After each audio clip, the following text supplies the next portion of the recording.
dal leen ak jàmm mbirum Madiambal Diagne ak yeneen xibaar moo gën a fës yéene kaay génn tey jii nii Sud Quotidien moom def taxaw seetlu ci waxtaan wi nga xam ne njiitu réew mi Bassirou Diomaye Diakhar Faye seqal na ko waa France 24 wax ci nag ay poñ yu am solo jëm ci wàllu caaroy moom sa bopp ak tamit Afrique loolu sax moo gën a fës yéene kaay bi génn tey jii nii su naataangoo di bind ne ginnaaw 80e assemblée générale des nations unies njiitu réew mu Sénégal Bassirou Diomaye Diakhar Faye seqal na waxtaan ak tamit waa France 24 wax ci nag ay poñ yu am solo jëm na suñu digganteeg France Nations Unies ak tamit yeneen i poñ yoo xam ne kat am na solo trop rawatina lu jëm nag ci wàllu yoon ak tamit mbirum Macky Sall. Le Soleil tamit dellusiwaat ak ñun ci waxtaan wi nga xam ne njiitu réew mi seq na ko ak waa France 24 li ni mel tam moo gën a fës yéene kaay bi di Source A moom njiitu réew mi yëkkati ay kaddu nee na kat FMI moo war a wax nag ci nan la ñu war a liggéey ak Sénégal lu jëm nag ci mbirum Macky Sall nee na dafay bàyyi yoon nag mu def liggéeyam loolu Source A ñoo ko fàttali waaye tamit bëgg na France tamit jéggalu lu jëm nag ci massacre Thiaroye bi moom njiitu réew mi tamit wax na ci wàllu yoon wàllu justice ak tamit wàllu kaaraange waaye tamit lu jëm ci mbirum Macky Sall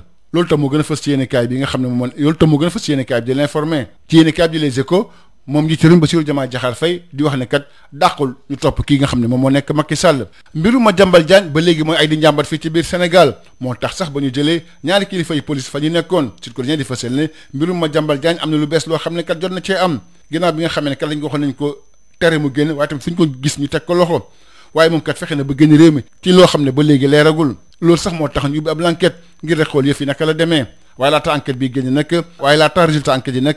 ministère bi ñu dénk wàllu biir réew mi na jël ay matuwaay moo tax sax mu jëlee patron dig nag fa mu nekkoon ak tamit kii di commissariat spécial bu AIBD nee na kat matuwaay yëpp jëloon nañ ko ngir rek tere Madiambal kii mu génn waaye nag fexe na ba génn réew mi ministère bi ñu dénk wàllu biir réew mi yemul foofu nee na kat waa PGF jox nañ ko nag maanaam notification mandat d'arrêt ngir rek fu ñu gis Madiambal daal di koy teg loxo mbirum Madiambal Diagne sanction yi nag commencé naa daanu loolu moo gën a fës ci yéen kaay bi di Le Quotidien national Le Soleil ñu def ko mandat d'arrêt international maanaam fu ñu gis daal di koy teg loxo dindi chef dig ak tamit commissariat spécial bu aéroport loolu mu sax moo gën a fës ci yéen kaay bi di Le Quotidien national Le Soleil Libération di fësal ne ministère bi ñu dénk wàllu biir réew mi dëggal na kat na Madiambal moom génn na réew mi Maître Bamba Cissé nag moom dagg ay bopp loolu sax moo gën a fës ci yéen kaay bi di Libération moo tax nag ñu jëlee fa ñu nekkoon chef dig ak tamit commissaire spécial bu aéroport juge premier cabinet financier nag moom décerné mandat dépôt contre Madiambal Diagne maanaam fu ñu gis daal di koy jàpp nee nañ Madiambal Diagne kenn mën jàpp ne fi mu toll nii moom dafa daw mbirum Madiambal Diagne nag yëfu état la loolu moo gën a fës ci yéen kaay bi di Le Quotidien Les Échos mbirum Madiambal Diagne affaire d'état la pour Bamba Cissé li ni mel Le Quotidien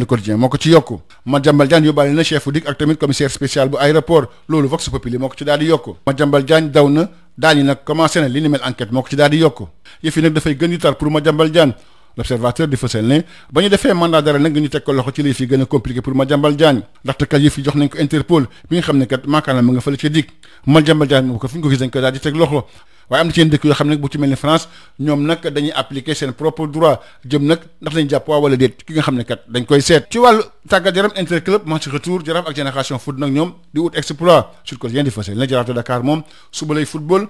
qualification second ak tamit dernier tour préliminaire ci Ligue africaine des champions kanam dafay match nul 0 but partout digganteem ak Colombe Sportive bu Cameroun équipe bu Médina bi nag moom war na def kéemtulaay kàttanam ba gagné su ko defee rek def jéego ci wàllu Ligue africaine des champions bi Génération Foot bu teewal Sénégal ci wàllu Coupe CAF moom day ut exploit ci Abidjan tey jii lay doon digganteem ak académie Amadou Diallo ginnaaw bu defee match nul 1 but partout ci xaaj bu njëkk ba fii ci Stade Lat Dior bu Thiès gagné rek moo ko war ku ci gagné ñoom ñaar da nga dajeek UMS bu Alger loolu Le Soleil moo ko ci yokk l'histoire ñun ci match bi nga xam ne Jaraaf dina ko amal suba digganteem ak Colombe Sportive bu Cameroun yéen kaay bi di ko jën sportif record bi ne week-end bi am solo la kat pour Jaraaf ak tamit Génération Foot mbokk yi jàngeen jëf ba beneen yoon incha allahu rabbi. Bonjour à tous. L'affaire Madiambal Diagne et d'autres sujets sont développés dans les journaux ce samedi. Sud Quotidien revient sur la sortie du président Diomaye Faye sur France 24 en marge de la 80e Assemblée générale des Nations Unies. Thiaroye, souveraineté et Afrique au menu. C'est le titre qui barre la ligne du journal. Mon confrère explique à New York en marge de la 80e Assemblée générale des Nations Unies, le président Diomaye Diakhar Faye a accordé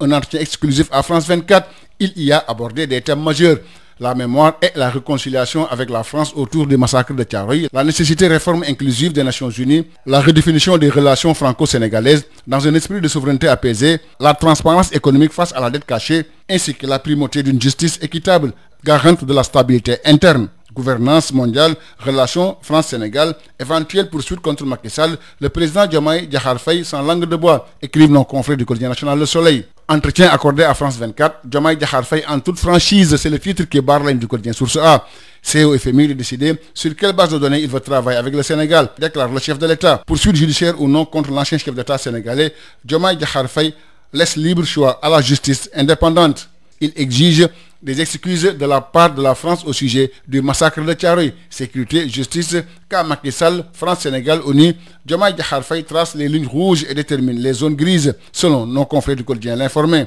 Nos confrères du quotidien Les Échos révèlent que le chef de l'État sénégalais n'écarte pas des poursuites contre Macky Sall. Sortis du territoire de Madiambal Diagne, 2 hauts responsables de la police relevés de leurs fonctions, selon Sud Quotidien. L'affaire Madiambal Diagne connaît un nouveau rebondissement, alors qu'il faisait l'objet d'un avis de recherche d'interpellation et d'une interdiction de sortie du territoire délivré par la justice sénégalaise. Le journaliste et homme d'affaires sénégalais a réussi à quitter le pays dans des circonstances pour le moins troublantes. Face à cette situation, une enquête interne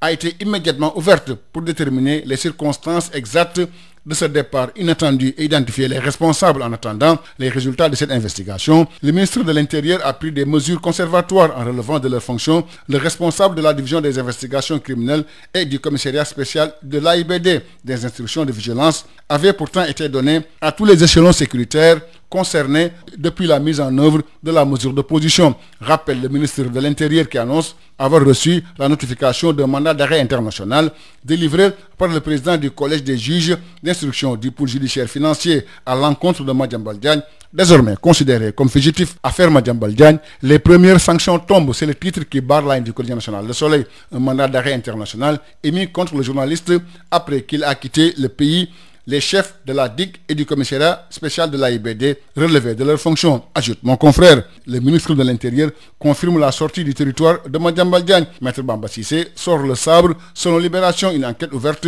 pour situer les responsabilités. Le chef de la DIC et le commissaire spécial de l'AIBD relevés de leurs fonctions. Le juge du premier cabinet financier décerne un mandat d'arrêt contre Madiambal Diagne, désormais considéré comme fugitif. L'affaire Madiambal Diagne transformée en affaire d'État. C'est le titre qui barre la ligne du quotidien Les Échos, une affaire d'État pour Bamba Cissé. Renchérit le quotidien. Madiambal Diagne emporte dans sa sortie les chefs de la DIC et du commissariat spécial de l'AIBD. Maître Bamba Cissé coupe des têtes, écrivent nos confrères de Vox Populi. Cavale de Madiambal Diagne, les premières sanctions tombent selon enquête. Ça se complique pour Madiambal Diagne. Selon l'Observateur, l'ordonnance de mandat d'arrêt émise par le pôle judiciaire financier contre le journaliste homme d'affaires a été notifiée à Interpol, dont le siège se trouve à la DIC. Sous notice rouge, le patron d'Avenir Communication peut être interpellé à tout moment, sauf que les pays membres d'Interpol, dont la France, appliquent leurs propres droits pour décider d'arrêter ou non la personne. En sport interclub, match retour des tours préliminaires, Jaraaf et Génération Foot en quête d'exploit. Selon Sud Quotidien,